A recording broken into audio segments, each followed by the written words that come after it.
Now, the Roma Wine Company of Fresno, California presents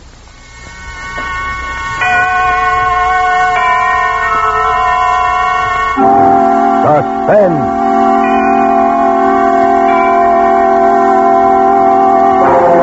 Tonight, Roma Wines bring you Dane Clark, a star of This Will Kill You, a suspense play produced, edited, and directed for Roma Wines by William Spear. Suspense, radio's outstanding theater of thrills, is presented for your enjoyment by Roma Wines.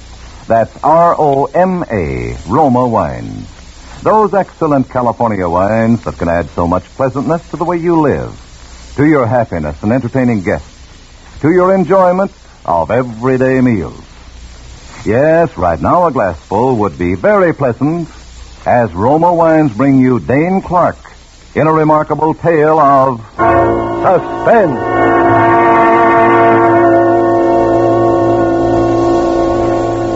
Listen, get a load of this. This'll kill you. I got a story that should be written up by one of those big magazine writers. Only mine is true. The whole thing is true, so help me. You know, they say truth is stranger than fiction, don't they? Well, get this.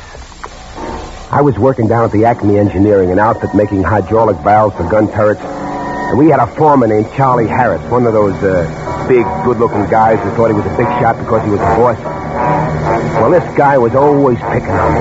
Like, for instance, one morning I come to work a few minutes late and this Harris says, Well, good afternoon, Jordan. Save those gags for Jack Benny. It's only 8:15. Well, get here at 8 and you'll be spared my sense of humor. Well, ain't a guy got a right to get here a couple of minutes late once in a while? Yeah, sure, once in a while, Joe, but not every other day. Oh, gee, Charlie, my alarm clock's on a bum. You know you can't buy a new one these days. Oh, save that for the teacher. Now, come on, Joe, come on, get on the ball. Save that for the teacher, he said. Always throwing up to me that he graduated from engineering school and I never even had a chance to go to high school. As if you need an education to be a smart guy. Well, I could tell you 100 guys who never even went to school could buy and sell that guy a million... Well, that's another story. Anyway, this Charlie Harris kept giving me the needle. Joe, can I talk to you for a minute? What is it now, Chief? Quit calling me Chief. Now, look, kid, look. I don't know what's wrong, but you're slowing up. The other boys are turning out 100 parts a day, and you're only averaging 80. Now, what's the trouble, Joe? Well, I don't know. My eyes hurt. This work gets tough on the eyes, and I got to stop once in a while. My eyes hurt bad. You complained last week, too, Joe, and the company doctor's report said there was nothing wrong. Ah, what does that quack know? All right. Now, quit the complaints and get on the job, Joe. We've still got a war on our hands, even though you and a lot of other guys have forgotten it since Germany took the count.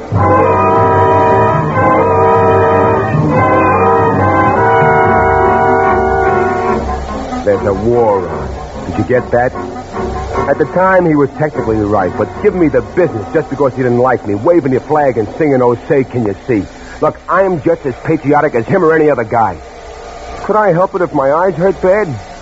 But he had to go make a big thing out of it just because I got in the habit of stepping out a little here and there, and he found out.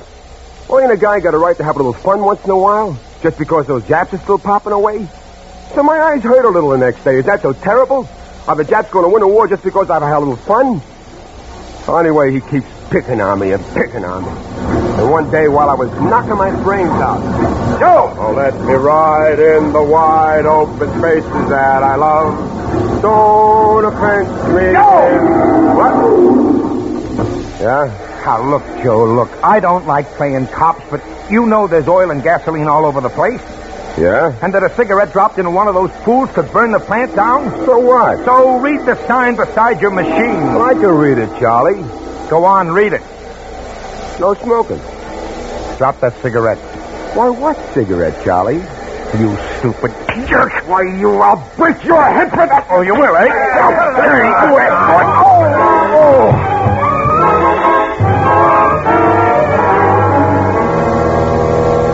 I would have mobilized the guy, but he hit me a lucky punch.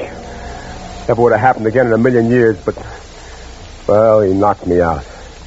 Charlie was standing by the cot when I came to looking worried, and he started to apologize, but I gave him a quick brush. Why, that stinking rat, he was scared of me. That's why he didn't report me to the front office. He acted as if he were doing me a big thing by not snitching. But it was because he was scared of me. He thought I'd forget. Joe Jordan never forgets. Remember that. And Joe Jordan always gets even. But I played my cards right. I didn't let him know I was still sore. Now, that was smart, wasn't it? I went on working as if nothing happened, even though the rest of the guys started picking on me, too. Because he was the boss and they were trying to get in good with him, they kept it after me every day until I thought my head would explode, always rubbing it in. Hey, Jack Dempsey, still leading with your chin? Quit using my tools all the time, Joe. Hey, Joe, you ain't smoking again, are you? You're liable to get another lucky punch from Charlie. Hey, quit throwing your shavings on my machine, Joe.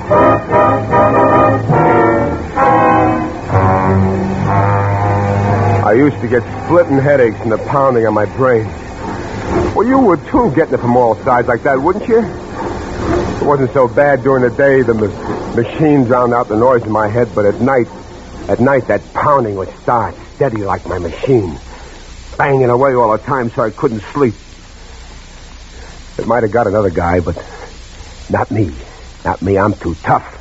And I got plans for Joe Jordan. Be a big guy someday with my brains. No foreman of some small-time outfit. Be head man of the biggest shop in town with a classy car, a big house with servants, and a beautiful wife. Yeah, beautiful wife. And I had her all picked out. Her name was Harriet Slayton. She was a stenographer at Acme. All the guys was on the make for her, but, well, she had a yen for me. Not that she ever said anything, but I can tell. You see, I know dance. Well, at the water cooler this day, I managed to bump her as I got a paper cup and... Oh, pardonnez-moi. Oh, you speak French. Oh, a little. I knew a guy from Paris, France once, and he taught me a couple of things. Cherchez la femme. Comment allez-vous? Quite an accent. Excuse me, Joe, I gotta get back to No, wait a minute. I got a lot of accomplishments. I'm a good dancer, too. Did you know that I took second place in the jitterbug contest at Ocean Park last year? No, I didn't. Huh? The Olympics? No, I'm sort of on the conservative side. Well, I can do the square stuff, too. We must have a dance sometime. Excuse me, Joe, wait, Harriet, I just happened to think, how about going on a company dance with me on Friday? I'm very sorry, Joe, but I can't. Why, aren't you going? Yes, but I have a date with Charlie. Charlie who? Charlie Harris.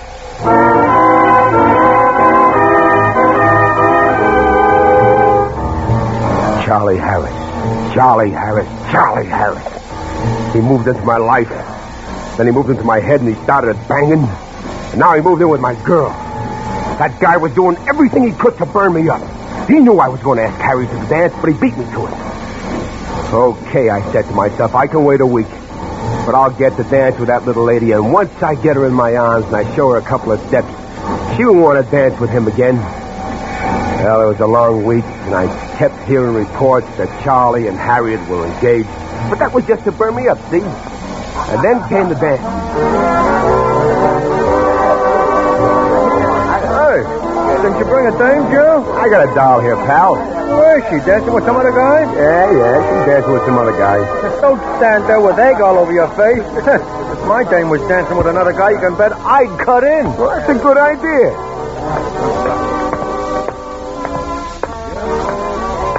Pardon me, I'm cutting in. Oh, no, you're not, Joe. Look, I wasn't asking the pleasure of you, Charlie. Now, if you don't mind... It's our favorite number, Joe. Well, why can't I cut in once? Just because he's a big foreman or something? No, because you're the big dope. So,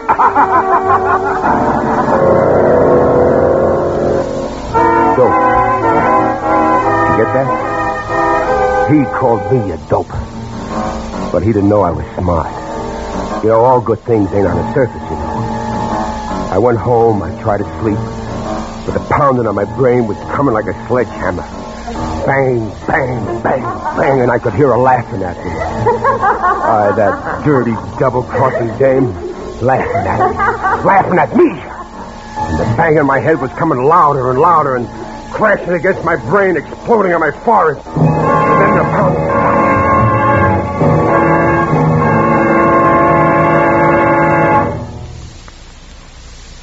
And for the first time in weeks, there was silence in my head.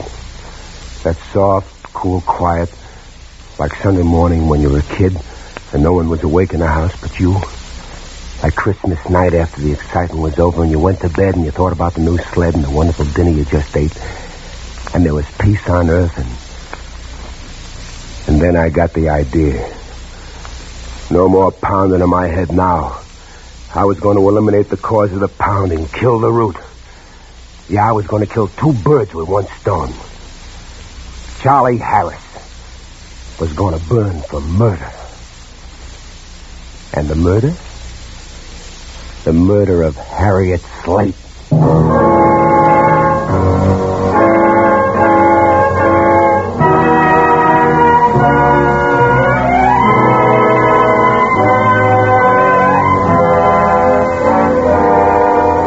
For Suspense, Roma Wines are bringing you as star Dane Clark in This Will Kill You by I.A. Finley. Roma Wines' presentation tonight in radio's outstanding theater of thrills, Suspense.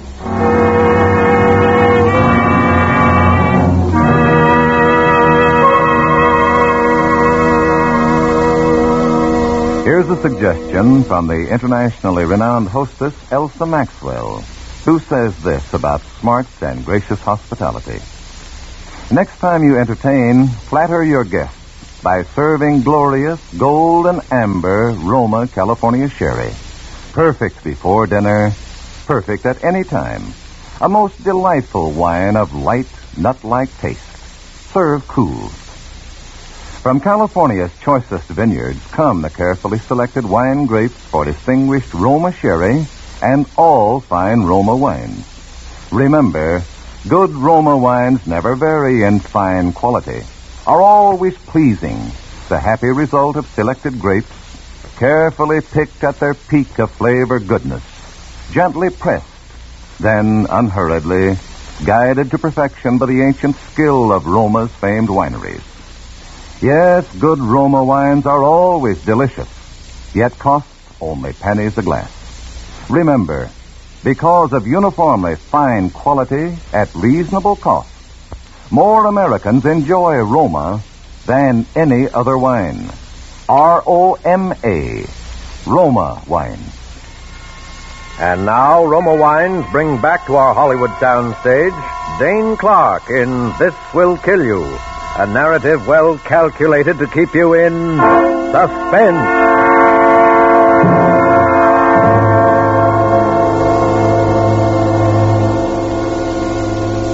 Are you still with me? Well, listen. Like I was telling you, I decided to kill Harriet and pin the rap on Charlie. Fooled you, didn't I? You thought I was going to knock off Charlie myself, didn't you? No. The law was going to do that. You see? You get the switch? Now get this. I knew how I was going to knock off the dame, and I knew how I was going to pin the blame on Charlie. But the only thing missing was the motive. You understand the motive? So before I killed her, I started supplying the motive. Every day down at the plant, I dropped something here and I dropped something there to the guys. Hey, I just heard that Charlie and Harriet was having an argument down the hall. Oh, lover spat, probably. No, I understand things aren't so hot shot between those two. Oh, you're crazy, Joe. Well, that's what I heard. Hey, Charlie's been doing a lot of bowling these nights, hasn't he? Yeah, he loves it. Well, he didn't seem to when he and Harriet were so palsy-walsy. I heard something about that, but I don't believe it. No, I do. I heard him arguing plenty in the hall the other day. Say, did you hear that Charlie and Harriet had a big blow-off last night? Something about another guy? Yeah, I heard things weren't going so hot with those two lately. Hey, listen, did you hear that Harriet and Charlie had a big scrap the other night? Old news, Marty. It's old news. I understand she's got a guy up north, and Charlie is burning. Oh, he ought to bust her head wide open. It'd serve her right for two-timing a white guy like Charlie.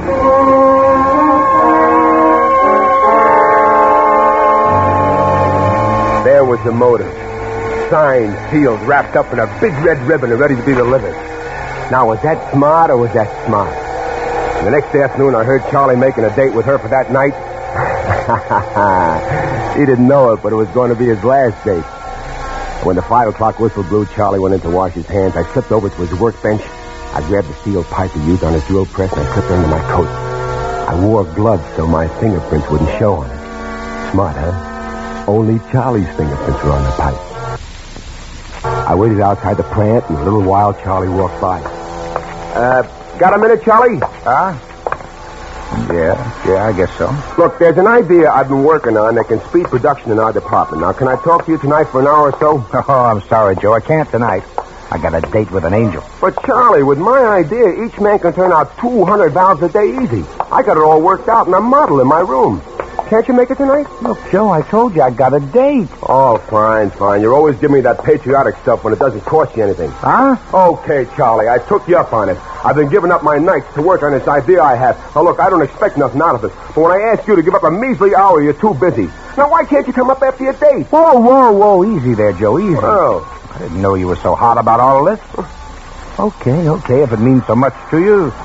Look, suppose I leave my girl about 11 and get to your room a few minutes later, huh? Gee, you're swell, Charlie, swell. I'll be waiting for you. Now, look, I may be out for a minute or two to get a pack of butts or something, but the door will be open, so will you wait for me? Yeah, sure, okay. I'll see you later. You sure will.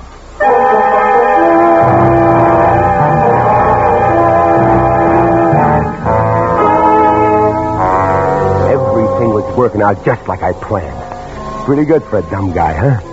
I grabbed a bite of dinner, and then I dropped over to Charlie's boarding house. He lived on the first floor in the back. I looked at his window, and it was open. Perfect. I waited until dark. I pushed up the window, and I dropped in. It took only a few seconds to find what I wanted. A handkerchief with Charlie's initials on it. I was outside and walking down the street before I had a chance to even get nervous. I killed time till about 10:30, and then I drove over to Harriet's house, and I waited across the street. In a little while, Harriet and Charlie walked up. And they talked, and then Charlie looked at his watch, and he kissed her goodnight. Kissed her goodnight. I waited for a few minutes after he left. Then I walked up to her room and knocked on the door.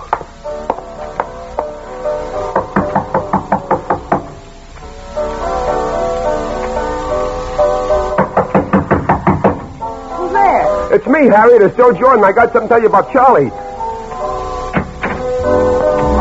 What is it, Joe?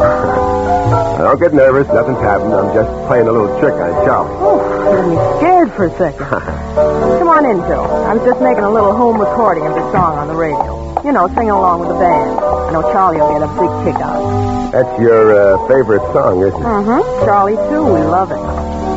You really go for that guy, don't you? Is there any question about it? Joe, we were going to tell everybody in a few days anyway, so you may as well know now. Charlie and I are going to be married in 3 weeks when we get our vacation. Isn't that wonderful? Yeah, that's wonderful. Only you're taking your vacation a little sooner than that, baby. What do you mean? You're not marrying him or anybody else. Are you kidding? Get out of here, you big dope. Oh, I'm a big dope, huh? I'm a big dope. Joe, what are you going to do with it? Joe, no.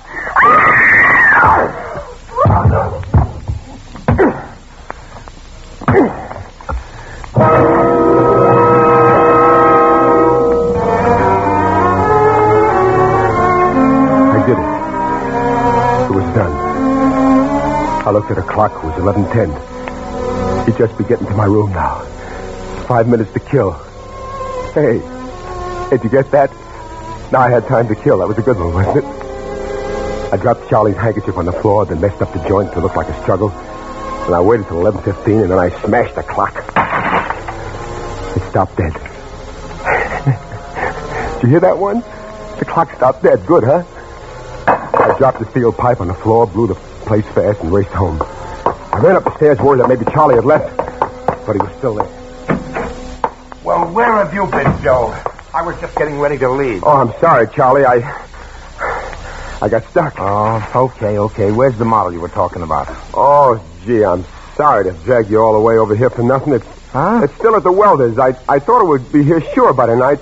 Can we make it tomorrow? Oh, you're a corker, Joe. You've messed up my whole evening. I sure did.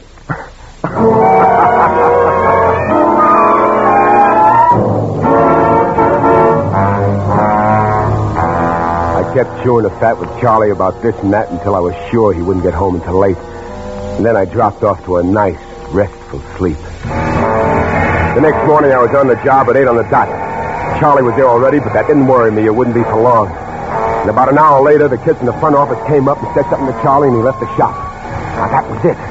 Those were the dicks, and Charlie was a dead pigeon. I went on with my work, not doing very much, just faking, because I knew I was going to be next. And I was. The same kid came at lunchtime and told me I was wanted at the front gate. Got a little nervous when I saw the two big coppers, but as soon as they spoke, I felt it was going to be all right. Joe Jordan? Yeah? Yeah, that's me. I'm Lieutenant Sullivan, Homicide Squad. It's Sergeant Carter. Hello. Hop in. Hope you don't mind coming down to headquarters with us when I ask you a couple of questions. No, I don't mind. What's it all about? Where were you last night, Jordan? Last night? Well, I hit the hay early. What time? I was awful tired. I had a tough day at the shop yesterday. I guess it was about 9:30. Did you see Charlie Harris last night? No, I saw him when we left the plant yesterday about 5, but... Hey, wait a minute. Where's Charlie now? He left the shop about 10 this morning. Never mind. But he says he was in your room at 11:15. Says he was in my room and look... Well, maybe he was. No, Charlie Harris is a white guy. He don't lie. If he says so, then he's probably right. I thought you said you went to bed about 9:30. Well, I did. Maybe I was asleep when he came, and maybe I was talking in my sleep when he was there. I wouldn't want to do anything to contradict Charlie. Say, what are you guys trying to pin on me? If Charlie's in a jam, I got to know what he said because I got to back him up. David, kid. Tell me. Huh? Do you know Harriet Slate? Why, that no-good two-timing dame double-crossing a good guy like Charlie. Why, he was telling me yesterday when we left the plant yesterday that he was going to get it settled last night once and for all. As a matter of fact, he... Say, what are you guys smiling at? Did I say something? Why, did I say anything to make Charlie...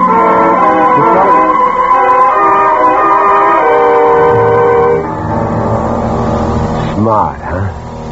I handled that smart, didn't I?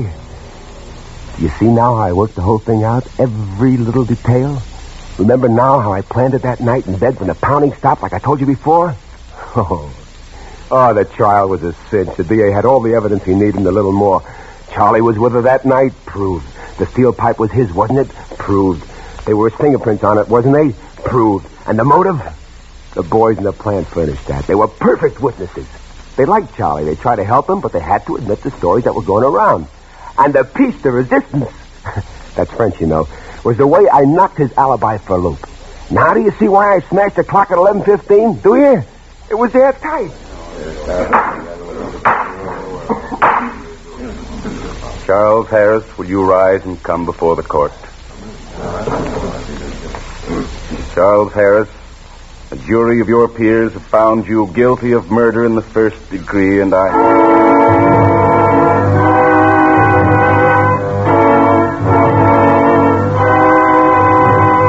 Oh, boy, what a day. You should have seen him. He stood there trying to put on the big shot stuff even then, trying to act like he wasn't scared. But I could tell he was ready to faint right there and then. But the newspaper guys were taking him, they said he stood straight and fine and brave, like a soldier facing a firing squad. That's what they said, the dopes. But I knew he was yellow. Or else he wouldn't have picked on me just because he was boss, would he? Would he? Huh? So you see, I was smarter than he thought, than anybody thought, even the DA and those dicks. Now, there was a funny situation for you, wasn't it? The real murderer was in court furnishing the testimony that convicted that poor... and no one knew it. That's a good one, isn't it, huh? Isn't that wonderful, Father, huh? Wasn't that marvelous? The real guy was in court. Time, Father. Be brave now, Joseph. We must go. Well, all right, Father, but let me tell you the punchline. Come on, Joe. Time. Now, will you quit a warden so we'll be a minute late? So you'll pay the guy who pulled the switch a minute overtime. The state can afford it. I've been telling Father here the whole story. I got to tell him to snap it, don't I? Let him finish, Warden. Go on, my son. Well, you see, it was a fluke, Father. 1,000,000 to 1 shot. They never would have got me if not for just one thing. One little mistake, Father. You see, the night I knocked the doll off, she up and told me that she was making a recording of that song on the radio. She told me, do you hear? And I forget all about it. So all the time I was spilling my guts to Harriet, that machine was taking down every word. And I forgot about it. Why, if I had only thought of the record, if I only smashed it that night. But I didn't. Then Harriet's old lady got a hold of her stuff, and months later she decided to play the record, and she heard the whole thing. My whole confession, just as if I spilled it to the dicks. Father. We must go now, Joseph. Okay, Father. I'm coming. Come on, Warden. Come on. Watch a real man walk down the last mile. The Lord is my shepherd. I shall not want. He maketh me to lie down. You seen plenty of guys walking down this road, didn't you, Warden, huh? I bet none of them ever took it as good as me, did they? They say guys crack up on this little walk, don't they? Not me. I got guts. I bet Charlie would have cracked up by now, huh, Warden? You know, those newspaper guys said he stood straight and fine and brave that day. He wouldn't be saying that way now, would he, Warden? He'd be screaming his yellow head off. He wouldn't be taking it like me. See, there's nothing to be scared of. Guy pulls a little switch, it's all over. They say you don't feel a thing. You don't feel nothing, do you, Warden? But you should know, you've seen plenty of it. It doesn't hurt. Does it? I would have been a big man in this town. Fancy car. Big house with servants. Beautiful wife. It's a beautiful wife, but I got a tough break. You know what? 1 in a million, I tell you, but it's all in the game, see? Come see, come saw. It's French, you know. I'm taking it pretty good, ain't I? Nobody take it like me. Nobody. Not many of them, do they? Do they, Warden, huh? Huh? Do you think the paper will say I stood straight and fine and brave? Like a guy facing the firing squad, huh? Do you? I'm taking it pretty good, ain't I, Warden? Ain't I, Father? Tell me. I said, tell me. I'm not afraid. You hear me? I'm not afraid. I'm not afraid to burn. Look, I'm wet. Aha! Aha! No, don't take me in there. Oh, God. Please don't take me in there.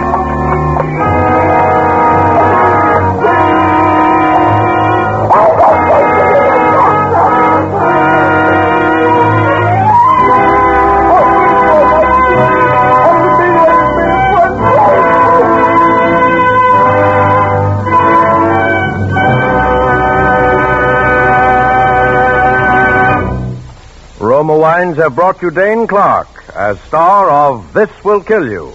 Tonight's study in Suspense. Before Dane Clark returns to our microphone, this is Truman Bradley for Roma Wines, the sponsor of Suspense. As the temperature goes up, so does the popularity of tall, frosty, thirst-quenching drinks. And as Elsa Maxwell recently said, one of my favorite iced drinks, and one everybody enjoys, is the delightful to look at, delicious to sip Roma Wine and Soda, made with distinguished Roma California wines. And, Miss Maxwell might have added, made so easily, too. Half-fill tall glasses with Roma California Burgundy or Sauterne. Add ice cubes and sparkling water and a bit of sugar. And for a decorative touch, garnish with fruit or cherries. Good Roma wine is unvaryingly delicious, always pleasing, yet costs only pennies a glass. And next time you use vermouth, choose Roma vermouth, sweet or dry. Zestful, full-flavored Roma vermouth is blended and developed with all the traditional wine-making skill of Roma wineries. Is made and bottled in the heart of California's famous vineyards, yet surprisingly low-priced. Try Roma vermouth soon, won't you? This is Dane Clark. It's been a great pleasure, as always, to make an appearance here on Suspense. Mr. Spear wanted me to pass along to you the word, which I know will be of interest to many thousands of listeners, and that is that 2 weeks from tonight, on September the 6th, in response to overwhelming public demand, Suspense will again bring you the Lucille Fletcher Study in Terror, Sorry Wrong Number, starring Agnes Moorehead. That's the show you remember about the woman on the telephone. It's certainly one of the landmarks of radio. Next Thursday, you will hear Peter Lorre in a suspense play, which also promises to be most unusual. I know you will want to be listening as I will. Dane Clark appeared through the courtesy of Warner Brothers and is currently being seen in their production Pride of the Marines.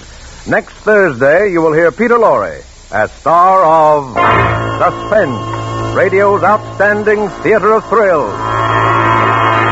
Presented by Roma Wines, R-O-M-A, made in California for enjoyment throughout the world. This is CBS, the Columbia Broadcasting System.